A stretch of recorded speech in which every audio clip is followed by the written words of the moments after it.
Subscribe कीजिए हमारा channel crazy GK trick और लेटेस्ट वीडियो नोटिफिकेशन के लिए इस बेल आइकन को दबाएं। Hello friends, welcome to crazy GK trick. दोस्तों, इस वीडियो में हम वर्ल्ड ज्योग्राफी के जो हमारे रिमेनिंग टॉपिक बच रहे हैं उसमें से हम डिस्कस करेंगे भूकंप को। काफ़ी इंपॉर्टेंट टॉपिक है, एसएससी में बहुत सारे क्वेश्चन यहाँ से देखने को मिलते हैं, तो ध्यान से वीडियो देखिएगा। वीडियो के लास्ट में मैंने एक very important question answer test भी रखा है, जो लास्ट ईयर एग्जाम में क्वेश्चन पूछे गए इस टॉपिक से और जो पूछे जा सकते हैं वो सारे क्वेश्चन मैंने टेस्ट में इंक्लूड करें। तो वीडियो देखने के बाद टेस्ट जरूर लगाइएगा। चलिए फ्रेंड्स, हम वीडियो को स्टार्ट करते हैं। भूकंप क्या होता है? भूखंड पर पृथ्वी की आंतरिक उथल पुथल के कारण होने वाले कंपन को ही क्या बोलते हैं? भूकंप बोलते हैं। ये जो कंपन होता है ये भूगर्भ में एनर्जी के रिलीज होने के कारण होता है। ओके।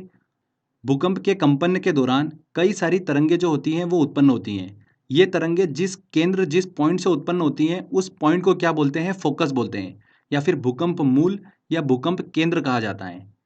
जिस पॉइंट से ये तरंगे जो होती हैं, भूकंपी तरंगे जो होती हैं वो उत्पन्न होती हैं, उसे क्या कहते हैं? भूकंप मूल या भूकंप केंद्र कहते हैं। और उत्पन्न होने के बाद में ये तरंगे जो होती हैं वो चारों ओर गति करती हैं। ठीक है, पृथ्वी के अंदर चारों ओर गति करती हैं। वो पॉइंट जहां पर इन भूकंपीय तरंगों को सबसे पहले महसूस किया जाता है उस पॉइंट को क्या बोलते हैं? भूकंप अधिकेंद्र कहते हैं या फिर एपिसेंटर बोलते हैं। ठीक है फ्रेंड्स, बहुत ही इंपॉर्टेंट चीज बता रहा हूं आपको मैं, ध्यान रखिएगा। जिस पॉइंट से भूकंपी तरंगे उत्पन्न होती हैं उसे क्या बोलते हैं? भूकंप मूल या भूकंप केंद्र बोलते हैं। और जिस पॉइंट पर इन भूकंपी तरंगों को सबसे पहले महसूस किया जाता है उसे क्या बोला जाता है? भूकंप अधिकेंद्र कहा जाता है या फिर एपिसेंटर कहा जाता है। ये जो एपिसेंटर होता है ये भूकंप केंद्र मतलब फोकस के ठीक ऊपर 90 डिग्री पर होता है। ठीक है, ये चीज भी आप ध्यान रखिएगा। एक और इम्पॉर्टेंट पॉइंट, भूकंप आने से पहले वायुमंडल में रेडॉन गैसों की मात्रा में एकदम से वृद्धि हो जाती है, जो कि भूकंप आने का संकेत होती हैं। इससे पहले हमने बात की थी कि भूकंप आने के दौरान कई तरह की भूकंपी तरंगें जो होती हैं वो उत्पन्न होती हैं। तो कौन कौन सी तरंगें उत्पन्न होती हैं, चलिए हम उसको अच्छे से डिस्कस करते हैं। तो जो तरंगें उत्पन्न होती हैं वो होती हैं पी तरंगे, एस तरंगे और एल तरंगे।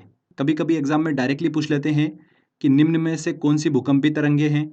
पी तरंगे, एस तरंगे और एल तरंगे। ध्यान रखिएगा, ये 3 टाइप की भूकंपी तरंगे होती हैं। पी तरंगों की बात करते हैं तो इन्हें प्राइमरी वेव्स बोलते हैं।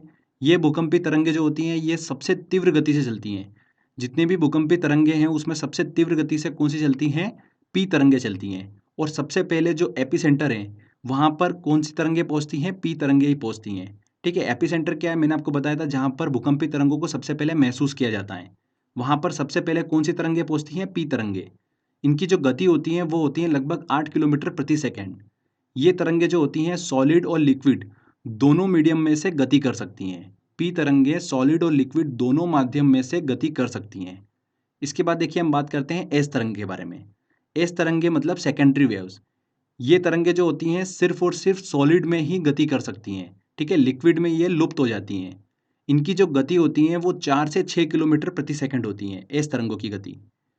इसके बाद देखिए आता है एल तरंगे, जिन्हें क्या बोला जाता है? लॉन्ग पीरियड वेव्स भी बोलते हैं और सरफेस वेव भी बोलते हैं।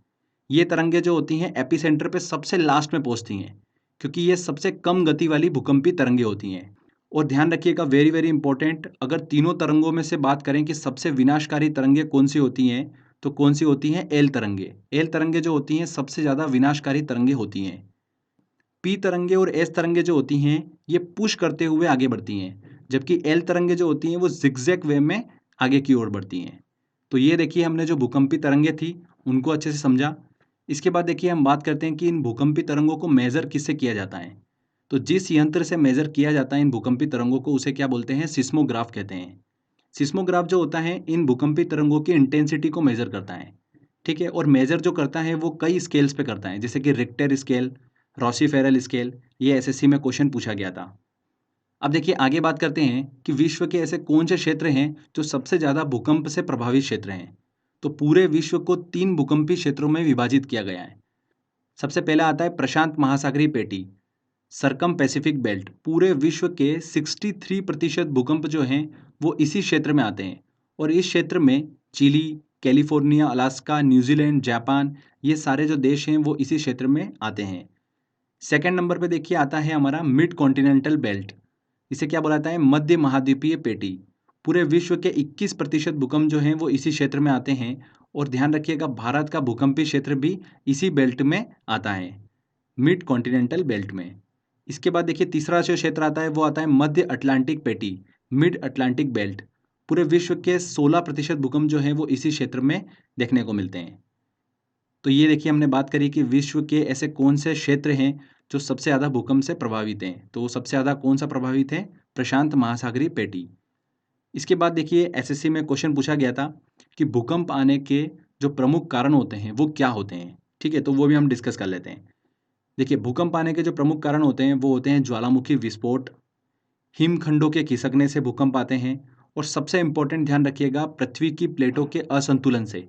जो पृथ्वी की प्लेटें हैं उनके खिसकने और टकराव के कारण भूकंप जो हैं वो देखने को मिलते हैं। और एक टर्म ध्यान रखिएगा, पृथ्वी की प्लेटों के खिसकने और टकराव को क्या बोला जाता है? टेक्टोनिज्म बोला जाता है। ठीक है, तो डायरेक्टली एग्जाम में आपसे ये क्वेश्चन पूछ लेते हैं। 2016 एसएससी में क्वेश्चन पूछा गया था। देखिए फ्रेंड्स, इसके बाद हम बात करते हैं एक टर्म को, वो है सुनामी। यहाँ से भी क्वेश्चन एग्जाम में देखने को मिल जाते हैं। सुनामी जो है जापानी भाषा का एक शब्द है जिसका अर्थ क्या होता है? तट पर आने वाली समुद्री लहरें। समुद्र के अंदर जमीन खिसकने या फिर ज्वालामुखी फटने के कारण सुनामी देखने को मिलती है। समुद्र के अंदर भूकंप सुनामी का प्रमुख कारण माना जाता है। प्रशांत महासागर जो है वो सुनामी लहरों के लिए सबसे खतरनाक है। कौन सा? प्रशांत महासागर। कुछ समय पहले 2004 में हिंद महासागर में सुनामी जो थी वो देखने को मिली थी। तो ये हमने देखिए सुनामी के बारे में कुछ बेसिक पॉइंट डिस्कस कर लिए हैं। तो यहाँ पर हमारा देखिए भूकंप वाला टॉपिक कंप्लीट होता है। जितना भी थ्योरी सेक्शन था वो सारा हमने अच्छे से डिस्कस कर लिया है। तो चलिए अब हम चलते हैं टेस्ट की ओर। सारे जितने भी इंपॉर्टेंट क्वेश्चन हैं वो सारे हम सॉल्व करते हैं। देखिए पहला क्वेश्चन है, भूकंप के समय किन तरंगों का उद्भव होता है? भूकंप के दौरान किन तरंगों की उत्पत्ति होती है? पी तरंगे, एस तरंगे और एल तरंगे। D answer. रिक्टर पैमाने का उपयोग होता है नापने के लिए।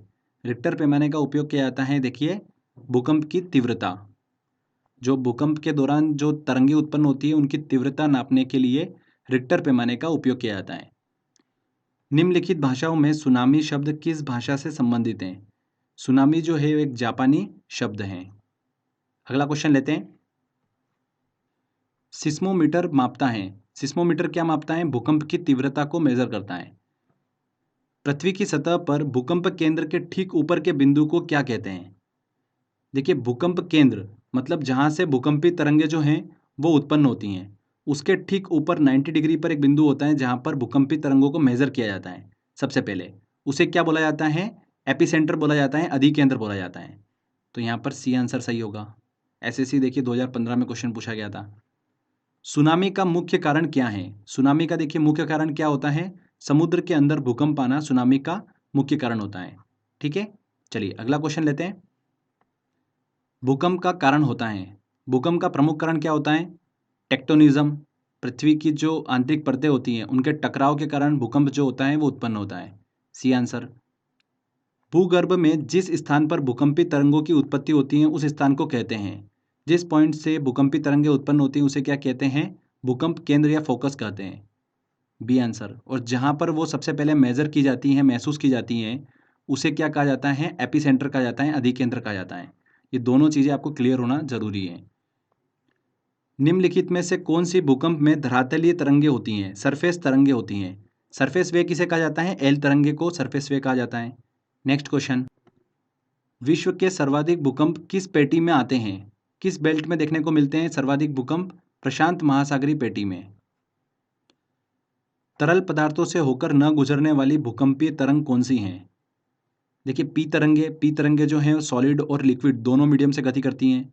एस तरंगे सिर्फ और सिर्फ सॉलिड मीडियम में ही गति करती हैं, लिक्विड मीडियम में गति नहीं करती हैं, तरल पदार्थों से होकर नहीं गुजरती हैं। बी आंसर यहाँ पर सही होगा। भूकंप आने से पहले वायुमंडल में किस गैस की मात्रा में वृद्धि हो जाती है? भूकंप आने से पहले वायुमंडल में रेडॉन गैस में वृद्धि देखने को मिलती है। ये भी एग्जाम में क्वेश्चन पूछा गया था। तो फ्रेंड्स देखिए यहाँ पर हमारा ये टेस्ट वाला सेक्शन कंप्लीट होता है। भूकंप वाला जो टॉपिक है ये छोटा सा ही है, बट यहाँ से कई सारे एग्जाम में क्वेश्चन देखने को मिलते हैं। तो आई होप आपने ध्यान से समझा होगा और टेस्ट भी अच्छे से लगा लिया होगा। तो फ्रेंड्स अगर आपको ये वीडियो अच्छा लगा है तो प्लीज़ वीडियो को लाइक करिए, शेयर करिए और कमेंट करके ज़रूर बताइएगा वीडियो कैसा लगा। अगर आपने अभी तक चैनल को सब्सक्राइब नहीं करा है तो सब्सक्राइब भी कर लीजिए, क्योंकि इस तरीके के जब भी वीडियो मैं अपलोड करूँगा आपको उसका बेनिफिट मिलता रहेगा। तो फ्रेंड्स मिलते हैं अगले वीडियो में।